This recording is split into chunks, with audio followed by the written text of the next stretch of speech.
गुज़श्ता 104 सालों में तहकीक दानों ने इस मम्मी को कोई ख़ास अहमियत नहीं दी, क्योंकि उनका ख्याल था कि इस जैसी कई मम्मीज़ पहले भी दरियाफ़्त हो चुकी हैं। लेकिन गुज़श्ता रोज़ जब एक नाकाबिले यकीन वाक़या सबके सामने आया तो पूरी दुनिया की आलमी मीडिया की ज़ीनत बन गया। बिस्मिल्लाहिर्रहमानिर्रहीम।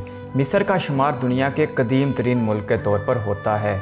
ज़माने कदीम में मिस्र दुनिया का सबसे ताकतवर मुल्क हुआ करता था और यहाँ के हुक्मरान पूरी अयाशी के साथ ज़िंदगी गुजारा करते थे। मिस्र के बादशाह को फ़िरौन कहा जाता था।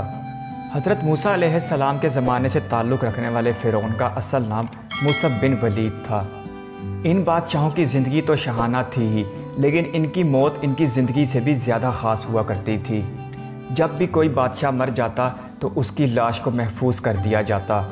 कदीम मिस्रियों के पास ऐसे फार्मूले थे जिनकी मदद से लाश सैकड़ों साल बाद भी ख़राब नहीं होती थी।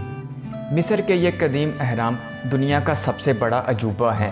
दरअसल ये उन्हीं फ़िरौन हुक्मरानों के मकबरे हैं।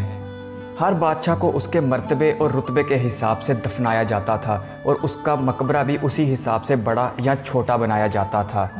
लेकिन सिर्फ लाशों को हनूत करने का सिलसिला बादशाहों तक महदूद नहीं था, बल्कि उस ज़माने के नेक लोग यानी उनके पुजारी और ऐसे लोग जिन्हें इबरत का निशान बनाना होता था, उनकी लाशों को भी हनूत कर दिया जाता था, ताकि बाद में आने वाले लोग उनकी अच्छी या बुरी ज़िंदगी से सबक सीख सकें।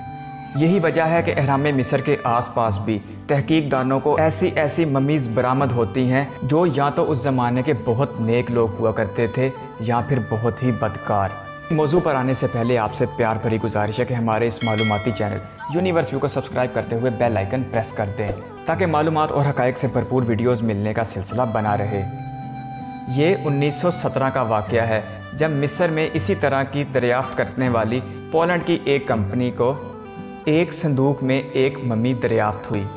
उन तहकीक दानों ने इस मम्मी को एक पुजारी की मम्मी जाना और इसे भी एक रूटीन की दरियाफ़्त करार देते हुए अपने मुल्क पोलैंड में मुंतकिल कर दिया। गुज़श्ता 104 सालों में तहकीक दानों ने इस मम्मी को कोई ख़ास अहमियत नहीं दी, क्योंकि उनका ख्याल था कि इस जैसी कई मम्मीज़ पहले भी दरियाफ़्त हो चुकी हैं। लेकिन गुज़श्ता रोज़ जब एक नाकाबिले यकीन वाक़या सबके सामने आया तो पूरी दुनिया की आलमी मीडिया की ज़ीनत बन गया।